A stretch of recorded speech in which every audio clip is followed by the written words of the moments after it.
আসসালামু আলাইকুম এভরিবডি, কেমন আছেন? আশা করি অনেক ভালো। সো গাইস, অ্যাকচুয়ালি আজকের ভিডিওটা হচ্ছে গিয়ে আমরা নেক্সাস পে কার্ড থেকে রকেটে টাকা ট্রান্সফার করবো, অর্থাৎ আমাদের কার্ড থেকে রকেটে টাকা ট্রান্সফার করবো স্টেপ বাই স্টেপ তোমাদের দেখাবো। যাদের যদি কোনো সমস্যা হয় তাহলে ভিডিওর কমেন্ট করবেন, আমি কমেন্টে উত্তর দেওয়ার চেষ্টা করবো। আর যেহেতু আমি বর্তমান হচ্ছে গিয়ে গ্রামে আছি, যার জন্য স্টুডিওতে নাই, তো ভিডিওটা একটু সমস্যা হতে পারে, তোমরা একটু হচ্ছে গিয়ে ম্যানেজ করে নিবা। আর যদি তোমাদের কোনো সমস্যা টাকা ট্রান্সফার করতে, অ্যাকচুয়ালি সমস্যা হওয়ার কথা না, খুব সিম্পল একটা স্টেপ বাই স্টেপ ফলো করলেই আমরা কার্ড থেকে রকেটে টাকা ট্রান্সফার করতে পারবো। তো ফুল প্রসেসটা হচ্ছে গিয়ে মোবাইল অ্যাপস দিয়ে দেখাবো, তো সেখানে গিয়ে সব কথা হবে।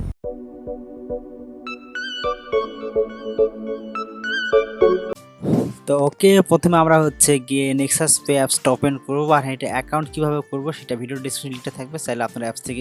তো প্রথমে তারপর লগ ইন করবো, এরপরে যাবে 3 ডট মেনু, তারপর নিচে সোয়াইপ করে যাবো সেন্ড মানি। এখান থেকে আমরা আমাদের কার্ডটা সিলেক্ট করে নিব এবং এরপরে যাবো হচ্ছে গিয়ে আদার্স অ্যাকাউন্ট, তারপর নিচে হচ্ছে গিয়ে ব্যাঙ্ক টাইপ, অ্যাকাউন্ট টাইপ, এখান থেকে রকেট মোবাইল নাম্বার সিলেক্ট করবো এবং এর নিচে হচ্ছে গিয়ে আমাদের যে রকেট মোবাইল নাম্বার, এখানে আমাদের রকেট নাম্বারটা দিয়ে দিব।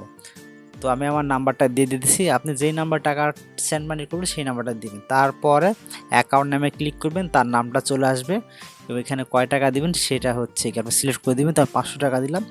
এরপর আমার যে হচ্ছে গিয়ে নেক্সাস পে পিন আছে সেই পিনটা দেওয়ার পরে সেন্ড মানি। তো একটু ওয়েট করতে হবে। এখানে আমরা যেই নাম্বারে অ্যাকাউন্ট খুলছেন সেই নাম্বার ওটিপি আসবে, সেই ওটিপিটা দিয়ে দিবেন, তারপরে সাবমিট করে দিবেন। তো ফাইনালি আপনারা এই খুব ইজিতেই আপনারা হচ্ছে গিয়ে কার্ড থেকে রকেটে টাকা ট্রান্সফার করতে পারবেন খুব সহজেই এই সিস্টেমটা ফলো করলেই।